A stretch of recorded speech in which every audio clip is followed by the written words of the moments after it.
In the cornfields of a small Midwestern town, a creature known as Sawtooth Jack wakes up every Halloween, ready to cause some serious trouble. The locals know they must stop him before reaching church, if they want to avoid disaster, so they have a yearly tradition called the Run. Here's how it works. All the town's teenage boys must hunt down Sawtooth Jack and kill him before midnight. If they succeed, they get to feast on the candy hidden inside his body. Whoever kills Sawtooth Jack becomes a hero and wins a house for his family, $25,000, a car, and the golden ticket to leave town, which is usually a big no-no. They also believe it blesses the harvest. Now, here's the kicker. Girls aren't allowed to join the Run, and each family can only send one son. In 1962, a group of masked boys sets out to hunt for the monster. One of them stands alone on the road, looking scared and unsure of what to do. Suddenly, Sawtooth Jack appears behind him, and the boy screams as he meets his death. Moments later, the other boys find their friend's burning body and spot Sawtooth Jack standing ominously in the middle of the cornfield. A furious kid named Jim immediately starts chasing after him, but just as the monster is about to reach the church, Jim catches up and beats him to death. Afterward,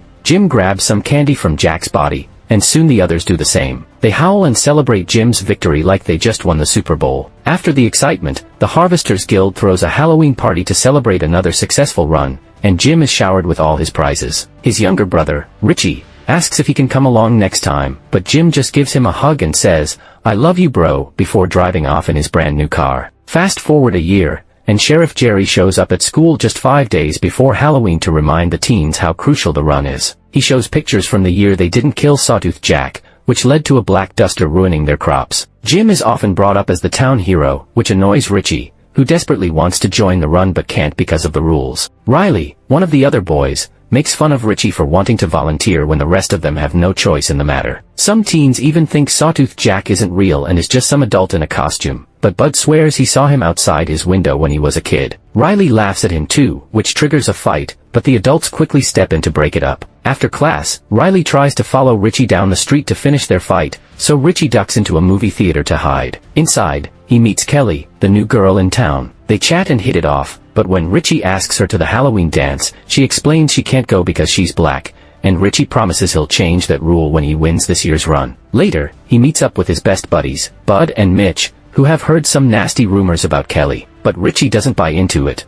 His friends also convince him that he's faster than his brother, so he should break the rules and join the Run anyway. In the evening, Richie heads home, and his parents, Dan and Donna, hand him a postcard from Jim, who they haven't seen since he won the Run. Richie informs his parents that he plans to join the Run, rules be darned. This sparks a heated argument, and in a moment of frustration, Dan slaps Richie. This only makes Richie angrier, and he defiantly tells his parents they can't stop him. In a dramatic escape, he runs to his room and climbs out the window to meet up with Jim's ex and spend the night smoking. Meanwhile, in the cornfields, a farmer approaches an empty scarecrow stand and starts carving a pumpkin. But surprise, the scarecrow isn't empty anymore. Sawtooth Jack is there, wearing the pumpkin as a head. The next day, Riley finds Richie and starts beating him up before stealing his beloved belt. This belt is special because it matches the one Jim used to wear, and Richie is furious. He tries to defend himself with a knife, but Riley just beats him up again and leaves. Feeling defeated, Richie decides to head home, where he finds a letter from Jim in the mail. Jim apologizes for not contacting the family sooner and asks Richie not to join the Run because their parents need him. Tired of being treated like a baby, Richie decides to steal a car and make a break for it. However, as soon as he hits the open road and crosses the bridge, Sheriff Jerry blocks his way. Richie tries to make a run for it, but before he can even get out of the car, Jerry knocks him out. That night, all the parents lock their kids in their rooms to prevent them from running away and hiding from the Run. The boys bang on the doors and walls, begging for food or a bathroom break, but their pleas fall on deaf ears. They have to spend 3 days like this. Talk about a harsh punishment. It's a method to drive them crazy and make them hungry for the Run. Finally,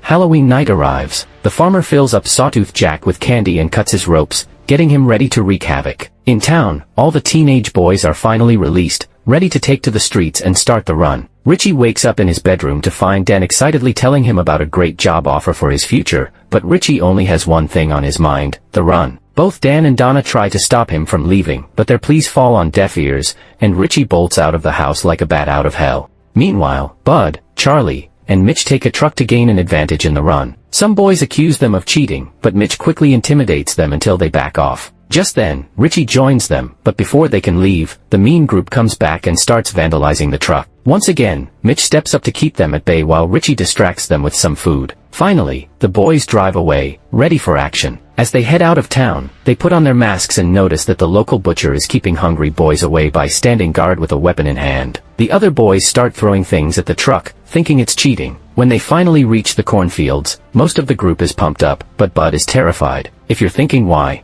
it's because he still remembers the day he saw Sawtooth Jack lurking outside his window. Unlike his friends, he's not excited about this whole adventure. But suddenly, the truck hits something on the road, and Mitch has to slam on the brakes to avoid crashing. But oh, the truck won't start. They all pile out to check it out, only to find the road is completely empty. Just when they think things couldn't get worse, they spot some candy near the cornfield. Thinking they've hit Sawtooth Jack and killed him, they rush over to start munching on the candy like it's Halloween. But then they hear a noise and turn around to find Sawtooth Jack waiting for them in the middle of the field. Surprise! The boys run toward him, but in a matter of seconds, the monster takes out Charlie and Bud like they're nothing. When Mitch tries to look for the bodies, he meets the same fate. Afterward, Sawtooth Jack locks eyes with Richie and lets out a terrifying roar. That's all it takes for Richie to start running like he's in a marathon. He doesn't stop until he finds an empty stand and is shocked to see Kelly there, breaking the rules just like him. To Richie's surprise, they also spot Bud sprinting by. It turns out Bud was just pretending to be dead to escape the chaos, and he rushes back toward town. But when Bud tries to enter his own house, his parents won't let him in. They tell him to be a man because they need the money. As Bud considers what to do next, he suddenly comes face to face with Sawtooth Jack. And as you can guess, time to run again. Bud dashes until he finds a shelter where some boys are hiding. They want to charge him actual cash to let him in, but Bud doesn't have any money on him right now. The teens start arguing about whether to open the door or not, but when they hear a lot of yelling, one boy ignores the protests and opens the door anyway. Surprise! He finds Sawtooth Jack in the middle of his killing spree, taking out Bud in a flash. Nearby, a little kid screams as he watches Sawtooth Jack enter the shelter and start slaughtering all the teens, causing blood starts pouring out of the door like it's a horror movie gone wild. Back to Richie and Kelly. They decide to team up, but first, they need better weapons. So, they sneak back into town and break into Jerry's house to steal a gun and some beer. Because, you know, nothing says monster hunting like a couple of cold ones. While they're rummaging around, Richie is shocked to see his dad, Dan, looking scared and knocking desperately at Jerry's door. But when nobody answers, he just leaves. Talk about a dad in distress. As Dan searches for Jerry in a neighbor's house, Richie and Kelly make a bold move and steal a police car. By the time Jerry comes out to yell at Dan, the kids are already driving off,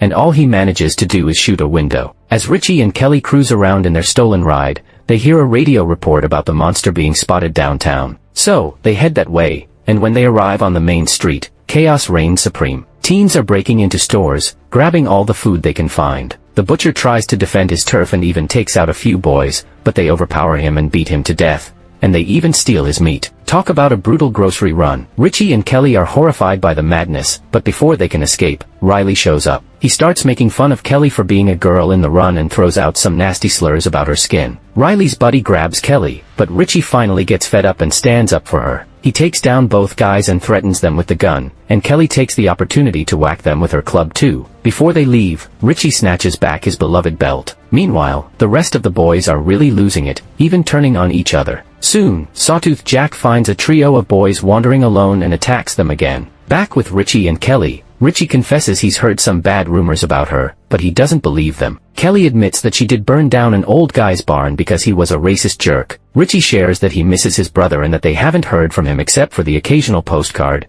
and Kelly reveals her parents are dead. Just as they're bonding, they hear another report on the radio. Sawtooth Jack was spotted on Oak Street. They head that way, completely unaware that the report is fake and Jerry is setting a trap. When they reach Oak Street, they find a statue covered in blood. Suddenly, Sawtooth Jack appears right in front of them. Richie rushes to confront the monster, but he freezes when he sees that Jack is wearing his brother's belt. Kelly jumps in to hit the creature with her club, but Sawtooth Jack retaliates and disappears, leaving Richie to check on her. Just as things are getting intense, a nosy neighbor comes out and threatens to shoot if they don't leave. Richie and Kelly hightail it back to the car, but they're stopped by Jerry, who points his gun at Richie through the window. He insults Kelly's parents and reveals he killed them when they tried to leave town. Infurious, Kelly starts hitting him, causing Jerry to accidentally shoot.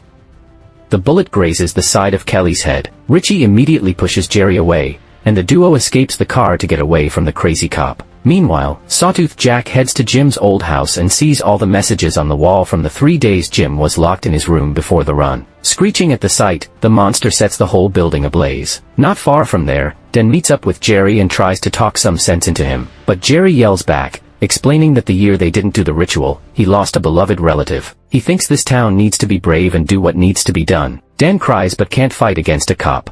Moments later, they arrive at Richie's home, where Donna is clearly out of it from taking too much medicine. Richie starts asking questions about the previous winners, and he realizes they either went far away and never contacted their families again, or they died in accidents. Getting suspicious, Richie guesses that Donna wrote the postcards and letter, not Jim. He begs his mom for the truth, but Donna says this has to end and overdoses. Her words confirm Richie's worst fears. The winners aren't living the high life somewhere fancy. They're sacrificed so Sawtooth Jack can return in their bodies the following year. Kelly wants to leave town, but Richie refuses, saying he has to put an end to this nightmare. Downtown, the locals panic over the huge fire at Jim's old house. Jerry is approached by Riley, who tells him he saw Sawtooth Jack nearby. Jerry pulls Riley into the car and gives him his gun, hoping to make him this year's winner. Richie and Kelly head to the church to wait for Sawtooth Jack and are surprised to find Dan inside. An argument breaks out as Richie calls his father a monster, but Dan swears no parent knows anything until their son wins. Looks like he's been in the dark this whole time. Then, Richie and Kelly are sworn to secrecy by Jerry and the Harvesters Guild,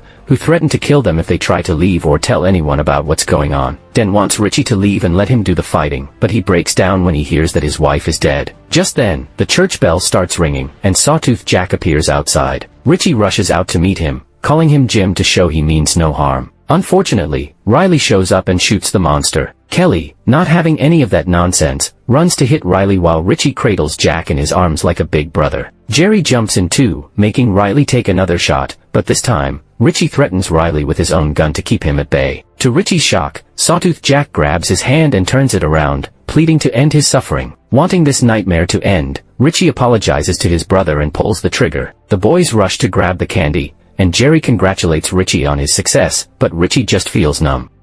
Later at the party, Richie is still in a bad mood, ignoring all the happy faces around him. But when he sees Kelly arrive, he can't help but dance with her and steal a kiss, not caring about the judgmental glares from the bigots in the crowd. Kelly secretly slips him a gun, and they agree to run away together later. After the party, Richie hops into his brand new car and ignores Jim's ex when she asks to come with him. As he drives away, Dan approaches Jerry, trying to take revenge by shooting him, but Jerry knocks him down like a bad action movie. Moments later, Richie picks up Kelly, and they start driving out of town. But soon, Jerry appears in a police car and starts chasing them. Richie floors it, but he almost crashes into another vehicle and has to slam on the brakes. Richie tells Kelly to hide, then he gets out of the car, only for Jerry to force him into the cornfields at gunpoint. When they reach the empty Scarecrow stand, Richie suddenly turns around and shoots Jerry twice, taking him out. But the trouble isn't over yet. The farmer shows up and knocks Richie on the head, making him fall onto a grave he's already dug. Richie pulls out his knife and begs for mercy, but the farmer breaks his hand and starts burying him alive. After he finishes, the farmer leaves, revealing he was the one in the vehicle that blocked Richie's car. Once she's sure she's alone, Kelly finally comes out of hiding and runs into Dan, who tells her to take the chance to leave town. Crying her heart out, Kelly escapes without any more interruptions. A year later, the farmer digs up Richie's body and prepares a pumpkin, which slowly becomes the new Sawtooth Jack head. On Halloween night, Dan shows up and frees the monster, still calling him Richie. When the farmer arrives, Dan kills him and then tells his monstrous son to burn the whole town down. And that's how the story ends. This movie's name is Dark Harvest, which was released in 2023, and got 5.5 rating. Anyway, hope you guys enjoyed the video. Please hit the like if you truly enjoyed it, and hit the subscribe if you want more content like this. I'm sure we'll meet again in next video.